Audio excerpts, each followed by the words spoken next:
امام نے ایک اور کام بھی کیا، پریکٹیکل.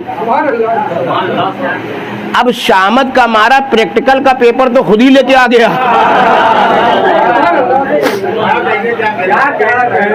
یہ شامت کا مارا یوں ہی نہیں لایا، امام سجاد نے اتنا مجبور کر دیا.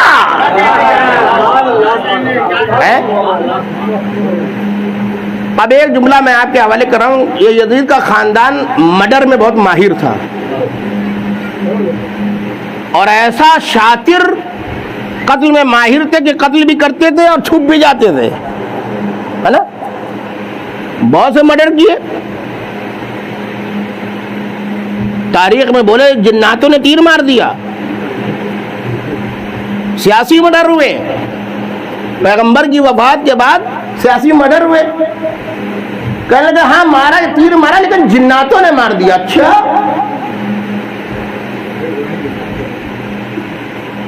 ہاں آپ جا کے تاریخ میں پڑھیے گا کتنے لوگوں کو جناتوں نے تیر مار دیا. یہ بھی اچھے جنات تھے کہ حاکم کے مخالفین کو چن چن کے مار رہے تھے. ہاں کہنا کہ جناتوں کا کہیں گے یہ تو دکھائی دیتے نہیں ہے، تو جنات دکھائی دیتا نہیں ہے تو وہ قاتل بھی دکھائی نہیں دے گا، لہذا جناتوں کو اوپر لگا دیا. امام حسن کو زہر دیا گیا جودہ کی آڑ میں، اصلی بچ گیا جودہ سامنے. مولا علی کو زہر کی تلوار سے مارا گیا. زہر کہاں سے آیا تھا؟ تو اصلی تو بچ گیا، ابن ملجم کا چہرہ سامنے آ گیا. سمجھ میں آ رہے؟ امام سجاد نے کہا میں آ رہا ہوں، لیکن اب صرف میرے باپ کا قاتل ہی بے نقاب نہیں ہوگا، ہمارے بزرگوں کے قاتلین بھی بے نقاب ہوں گے.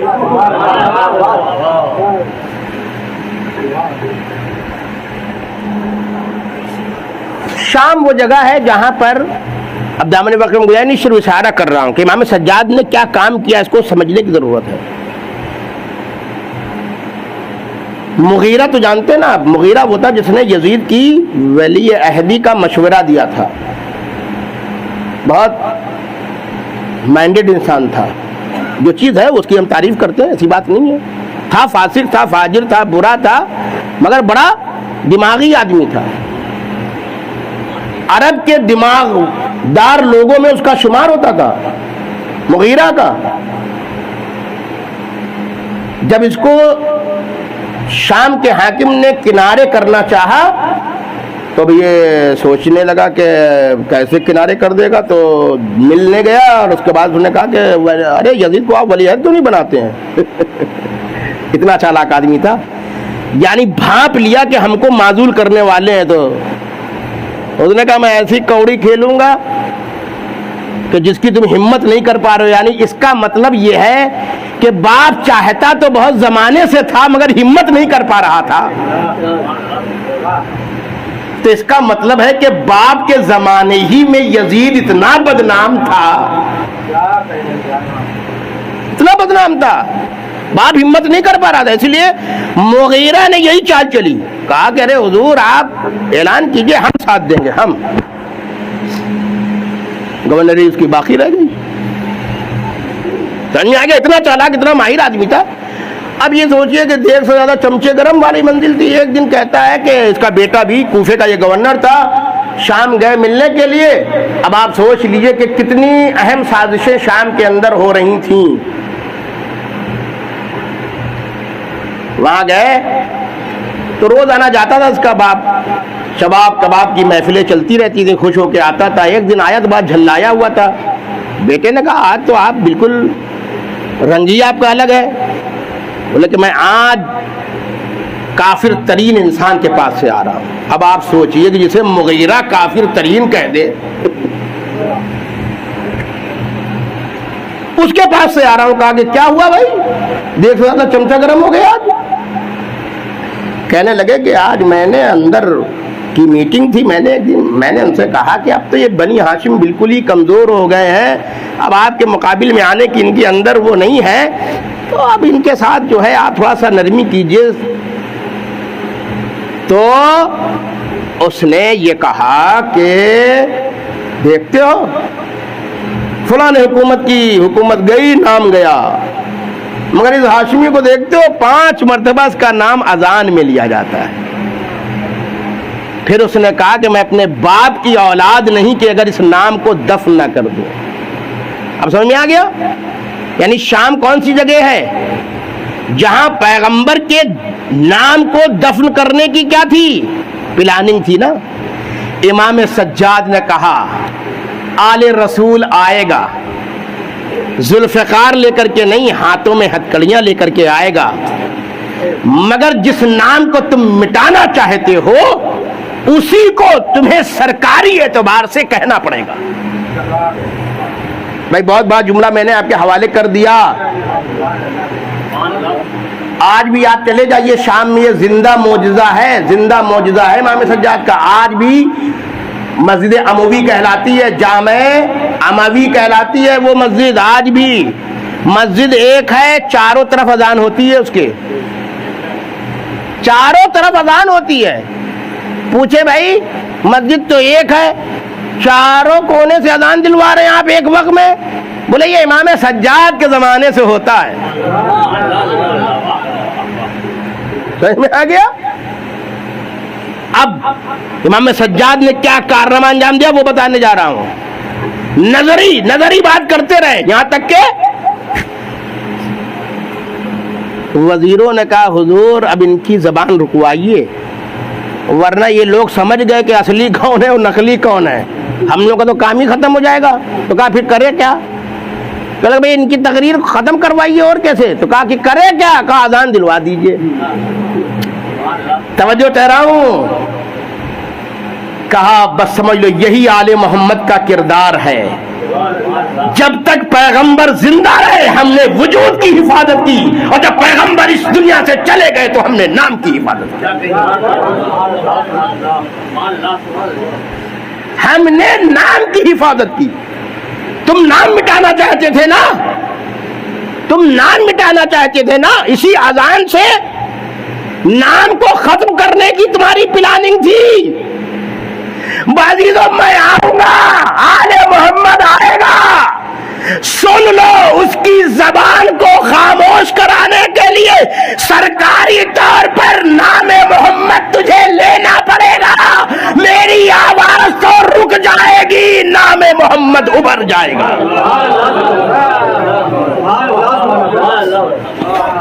یہ ہے امام سجاد کا وہ کارنامہ۔ نظری بات کرتے رہے، اس نے کہا بھائی مشورہ دیا، کہا اذان دلوائیے، چاروں طرف سے اذان شروع ہو گئی، ادھر بھی مؤذن، ادھر بھی مؤذن، ادھر بھی مؤذن، ادھر بھی مؤذن۔ کہا یہی تو تم ایک اذان کی بات کر رہے تھے۔ خدا کی قسم میں نے کبھی یہ نہیں دیکھا کہ جس قیدی کو لایا جائے اور وہ جج کو کٹہرے میں کھڑا کر دے۔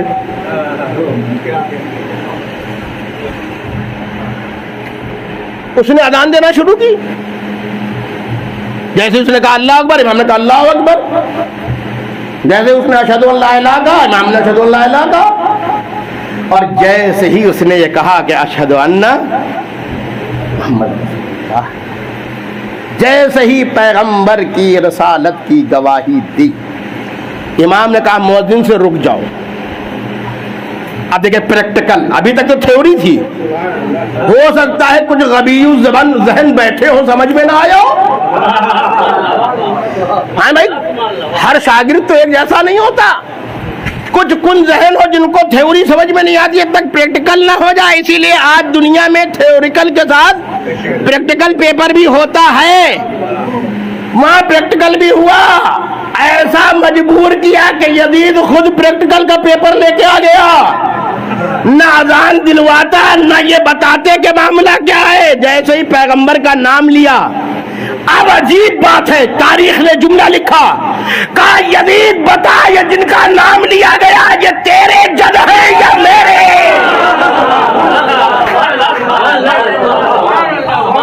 سمجھ میں آ گیا نا؟ ہم امام نے کچھ بھی اس کے خاندان کو نہیں کہا، مگر اب اصلی بتا دوں تو نقلی خود ہی سمجھ میں آ جائے گا۔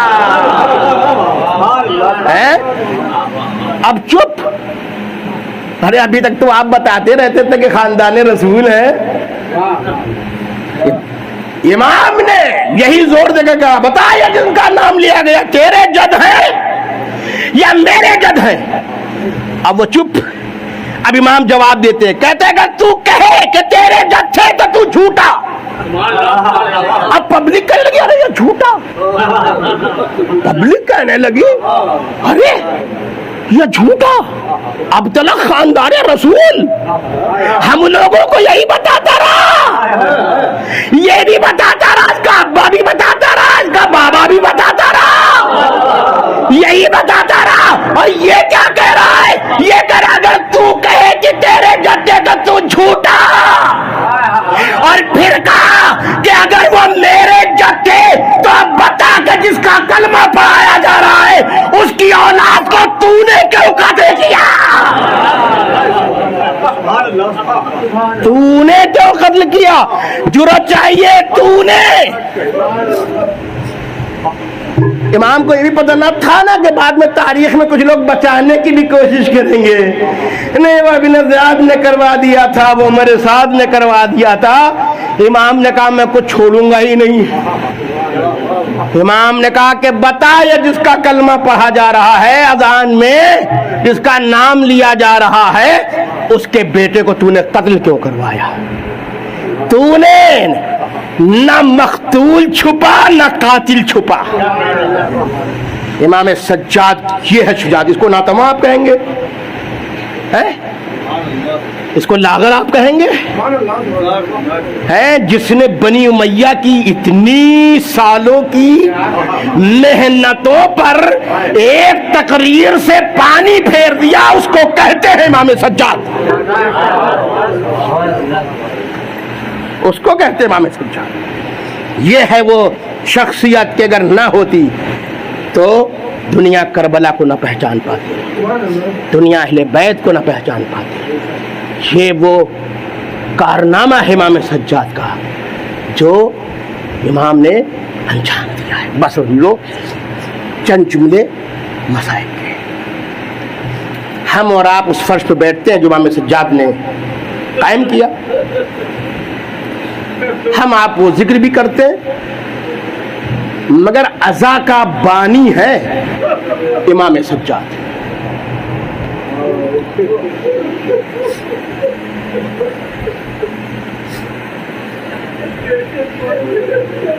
ہم بھی عزاداری کرتے ہیں، امام سجاد نے بھی عزاداری کی، لیکن ہماری عزا میں اور امام سجاد کی عزا میں کیا ہے؟ زمین اور آسمان کا فرق۔ آپ مجھ جیسے ذاکر سے چند جملے سنتے ہیں رونے لگتے ہیں، اب آپ سوچئے کہ جس مجلس کا ذاکر امام سجاد ہو، جس نے خود اپنی نگاہوں کے سامنے تمام شہادتوں کو دیکھا ہو، اس کی کیفیت کیا ہوگی؟ تابوت آپ دیکھتے ہیں رونے لگتے ہیں، ہے نا؟ جبکہ یہ تابوت اوریجنل تو نہیں ہے، ہم نے لکڑی لی، ہم نے کپڑا ڈال دیا، ہم نے اس پہ ایک رنگ ڈال دیا تاکہ ایک تصور خون کا ہو۔ آپ دیکھتے ہیں اور رونے لگتے ہیں۔ اب آپ سوچئے اس مجلس کی کیفیت کہ جہاں تبرکات میں شہداء کے سر آئے،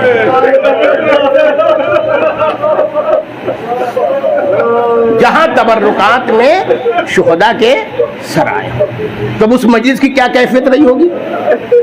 یہ دربار جدید میں قائم کیا نا امام سجاد و جناب زینب نے۔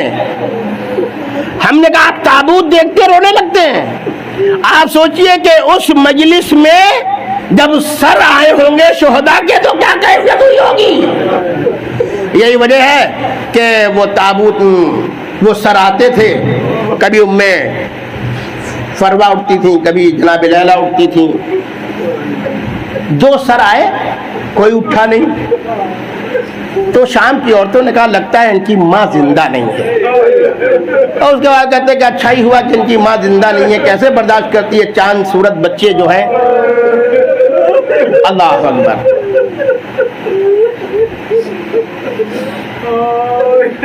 لیکن جب وہ سر آئے اور گھومنے لگے اور یہ بیویاں کہنے لگیں کوئی نہیں اٹھا, تو پھر جناب زینب اٹھتی ہیں اور کہتے ہیں کہ شام کے لوگوں ایسا نہ کہو, اس کی ماں یہ زینب زندہ ہے, مگر میں اپنے بچوں پہ نہیں رو رہی.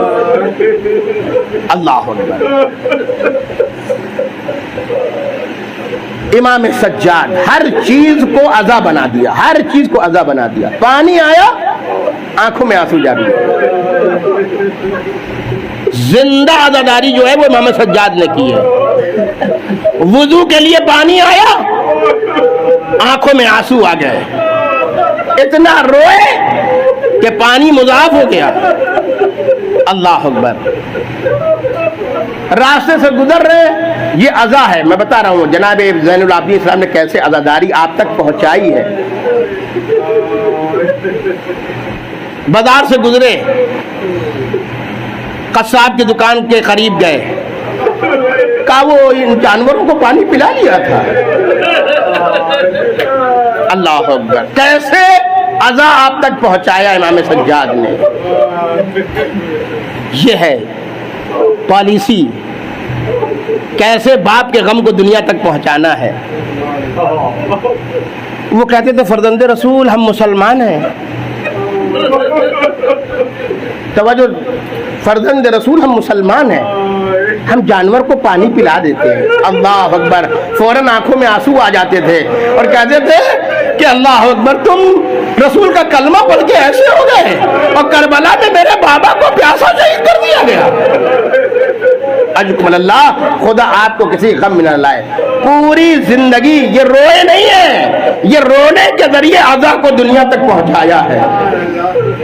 عزا کو دنیا تک پہنچایا ہے. اس عزا سے لوگ ڈرتے تھے امام سجاد کی. اقتدار ڈرتا تھا اس رونے سے امام سجاد کے, کیونکہ اس کے ذریعے سے وہ کیا کر رہے تھے, جو چیز پوشیدہ تھی اس کو لوگوں تک پہنچا رہے تھے. اللہ اکبر. بس عزیزان گرامی, امام نے اپنی نگاہوں کے سامنے دیکھا تھا اپنے بابا کے بے کفن جنازے. تبھی تو جیسے ہی جنازہ دیکھا آنکھ میں آنسو آ گئے, چہرے کی رنگت بدل گئی. آپ یہ سوچئے کہ کیفیت یہ ہو گئی کہ جناب زینب کا یہ بے ساختہ جملہ تھا, کیا میرے لال تم بھی ساتھ چھوڑ دو گے. کہا پوپھی اماں آپ میرے بابا کے جنازے کو نہیں دیکھتے. ارے گھوڑوں کی ٹاپوں سے پامال ہو گیا تھا جنازہ. ایک جملہ کہوں آپ کو عزیزو, آج بھی انسان راستے میں جا رہا ہو, آپ دیکھیے گا اگر انسان دیکھتا ہے کہ ایک پرندہ مرا پڑا ہے تو اپنی گاڑی اس پہ نہیں چڑھاتا. حتیٰ کہ مسلمان بھی نہ ہو, غیر مسلم بھی ہو, کوئی بھی ہو, ایک پرندہ ایک جانور کا جنازہ پڑا ہو تو وہ گاڑی کاٹ کے نکالتا ہے. یہ ہوتا ہے نہیں ہوتا ہے. اللہ اکبر. کربلا میں وہ کیسے درندے تھے جنہوں نے فرزند رسول کے جنازے کو گھوڑوں کی ٹاپوں سے پامال کیا. یہی وجہ کہ امام سجاد کے چہرے کا رنگ بدل گیا ہے, کیونکہ روایت کے جملے تھے کہ اتنے گھوڑے دوڑائے گئے کہ پسلیوں کی ہڈیاں تک چکنا چور ہو گئی تھی. اللہ اکبر. یہ ہے امام سجاد. آپ کیا امام سجاد اس جنازے کو زندگی بھر بھول سکتے ہیں؟ آپ سنتے اور آپ نہیں بھول پاتے ہیں, امام سجاد بھول جائیں گے. جناب علی اکبر کے سینے کو آپ نہیں بھول پاتے, امام سجاد بھول جائیں گے. جناب علی اصغر کے گلے کو ہم نہیں بھول پا رہے, امام سجاد بھول جائیں گے. ہمیشہ عزا میں رہے. یہاں تک آپ نے سن لیا. اب امام کو مدینے میں زہر دیا جاتا ہے. ولید کے زمانے میں امام کو زہر دیا جاتا ہے. زہر کی کیفیت یہ ہے کہ یہ جیسے جیسے اثر کرتا ہے پیاس بڑھتی جاتی ہے. میں جملہ کہنا چاہتا ہوں, شاید اس خرانے کی قسمت میں پیاس لکھی گئی ہے, لیکن ایک جملہ آپ کے حوالے کراؤں, کیونکہ امام سجاد نے کارنامہ کیا نا, اس کے بعد جو کام انجام دیا اس کے نتیجے میں اتنے شاگرد پروان چڑھائے امام نے کہ بنی ہاشم کا یہ پہلا جنازہ ہے جو بڑی عزت و احترام کے ساتھ اٹھا بھی ہے اور عزت و احترام کے ساتھ دفن بھی ہوا ہے۔ وہ اس لیے کہہ رہا ہوں کیونکہ ایک جنازہ اور بھی عزت و احترام کے ساتھ اٹھا تھا، مگر کاش اس پر تیروں کی بارش نہ کی ہوئی۔ وہ نہ جانتے جناب زہرا کا جنازہ کیسے اٹھا، پیغمبر کا جنازہ کیسے اٹھا میدان مدینے میں، سب پتا ہے آدمی کو، جا کے ہسٹری پڑھے جناب زہرا کا جنازہ کس مظلومے سے اٹھا۔ امام سجاد کو زہر دیا گیا، امام باقر نے اپنے ہاتھوں سے حلق میں پانی ڈالا۔ اللہ اکبر۔ جب امام باقر بھی کربلا میں موجود تھے یا نہیں تھے؟ آپ سوچئے کہ جب باپ کے حلق میں پانی ڈالا ہوگا تو امام باقر کو کربلا یاد نہ آئی ہوگی، امام سجاد کو کربلا یاد نہیں آئی ہوگی۔ اجرکم اللہ، آپ کی آوازیں بلند ہو گئی، چند جملے مسائل کی آپ کی زحمت کو تمام کر رہا ہوں۔ عزیزان گرامی، ابھی تابوت اٹھے گا، اسی یاد میں اللہ اکبر اس کا تابوت اٹھے گا جس کے دل میں یہ تمنا رہ گئی کہ اپنے باپ کا تابوت اٹھائے، اس کا تابوت ابھی آپ اٹھائیں گے۔ اللہ اکبر۔ بس چند جملے، پانی امام باقر نے اپنے ہاتھ سے ڈالا، آپ کی شہادت ہوتی ہے، پورا گھر بھرا ہوا ہے۔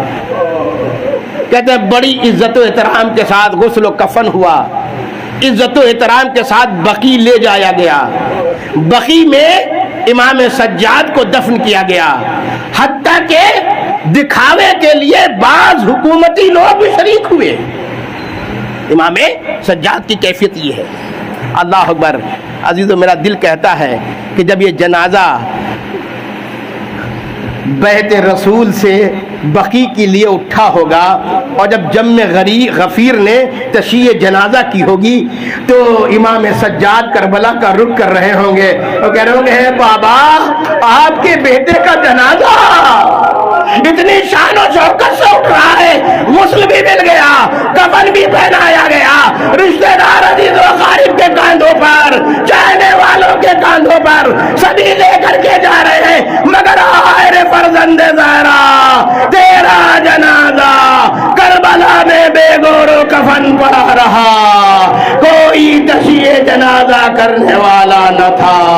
واہ محمدہ، واہ علیہ، واہ سجادہ کی آوازیں بلند ہو گئیں۔ سیعلم الذین ظلموا ای منقلب ینقلبون، انا للہ و انا الیہ راجعون، رضا بقضاء و تسلیمہ۔